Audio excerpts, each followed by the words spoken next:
Hi everybody, welcome back to Homestead, Ohio. I did a little short about a week ago that showed my neighbor's $200 Haybine and being pulled with my RK37 tractor. Well, his $200 Haybine has now become my $300 Haybine. I gave him his money back plus some money for the parts that he put on it and everything. I've put a few more parts on it. I put a couple new hoses on it, some new fittings so that we could go ahead and work the cylinder on there, a couple new pins here and there. And I've already started replacing some of these teeth on here on the pickup head. Now these things are a spring that slides over this bar here. And unfortunately with this machine, the end piece here is welded on. So in order for me to change this one right here that's missing both teeth, I have to pull the whole bar out, pull all of these off, and slide the new one on, and then put it all back together. It's okay. It needs to be worked a little bit anyways. I am going to take a little WD-40 and squirt every one of these bolts on there because they haven't been off of here since this thing was made, I would imagine. This is a Hesston 1070 mower conditioner. It was made from, I think, 1978 to 1982, somewhere around there. And then they come out with the 1071, which is just a newer version of it. And it ran all the way till, I think, 1988 or 1989, somewhere around there. So it's a pretty old machine, but it still works just fine. It does have some parts that are bent up on a little bit. This bar right here is bent. I'm going to try to bang some of that out of there. And some of these little plastic bushings here have seen a lot better days. So I'm going to put them right back on because I have not found any replacements for it yet. But it's a 7-foot cutting bar on this thing, and it's got two crimp rollers in there, a steel one on the top and a rubber one on the bottom.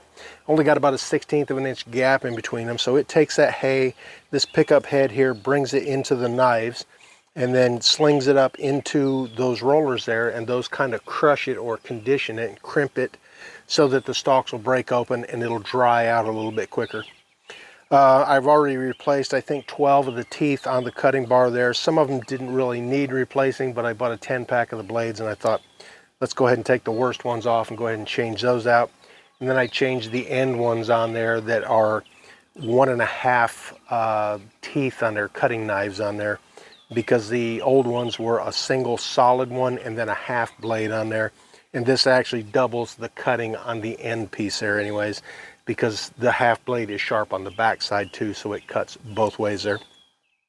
It's a pretty good machine. It's in pretty good shape. I do have to replace the skid plates underneath the cutter bar down there, so those are in the works, and I'm going to get to working on this thing. I'm going to hit all these bolts here with some WD-40 first, and then get them all broke loose.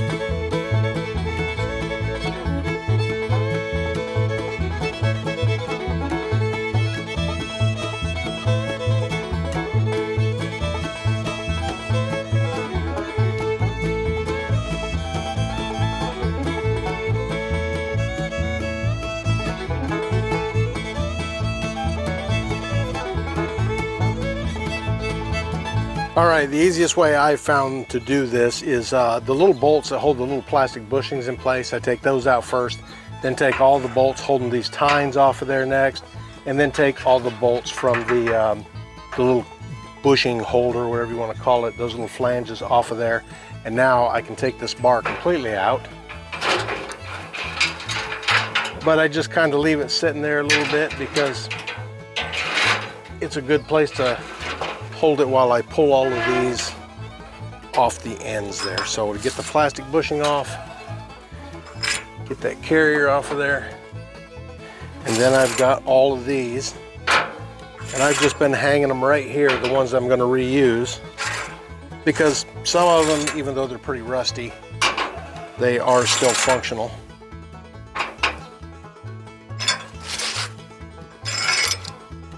Now the center one, you might have seen me pull the, there's a cotter pin in there. And that cotter pin goes behind this washer, and this keeps it from pulling to the, well, to the machine's right too far up against this center bar here. And that keeps from pulling this cam wheel out of the cam over there on the other end of it. So I've got one tine on here that was completely broke. One spring, I guess, pickup, whatever you want to call it, that was completely broke with no tines on it.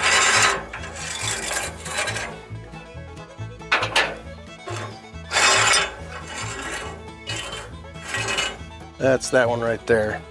So actually this end one can stay on there.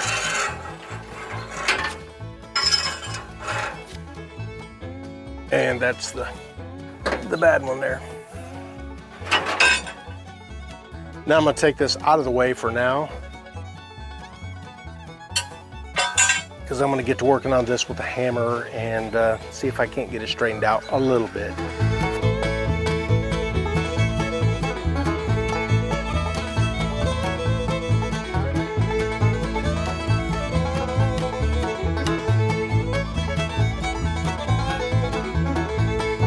Okay, I've got everything slid right back on where it goes. All I got to do now is just reverse the order of operation, put all the bolts back in it, and then roll it over one more, because I've got a couple more broken ones here. I do believe, yep, there's one broken one there.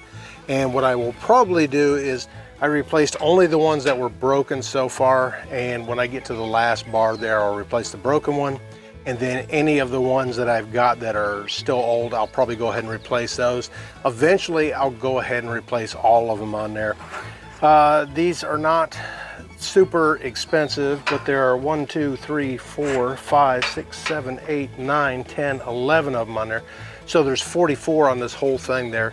I replaced 10 of them, or I'm going to replace 10 of them anyways. And eventually I'd like to go ahead and replace all of them on there.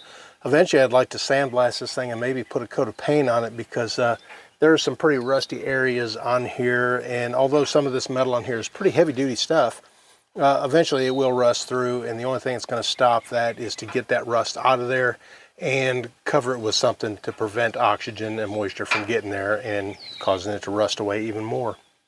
Like I said, probably made between 78 and 82. It'd be nice to see this thing last for another, you know, what, 20, 40 something years. So I believe it'll do it. It's just, it's got to be maintained. And it was neglected, not from the previous owner, but possibly the owner before that, because the previous owner didn't have very long, and now it's mine. Anyways, that's changing the teeth on a Haybine. It's going to be the same thing for other implements too. Say, you know, balers, they have a pickup wheel on them that feeds the hay into the chamber and then, you know, makes the bales. A lot of different equipment uses things like this, combines and stuff. This is a Haybine, so it's combine, hay cutter, and all that good stuff. Anyways, I'm going to get back to this thing, and thanks for watching. If you could, reach up here and check out some of my other videos. Hit the little round button down there to subscribe if you haven't already, and thanks for watching Homestead, Ohio.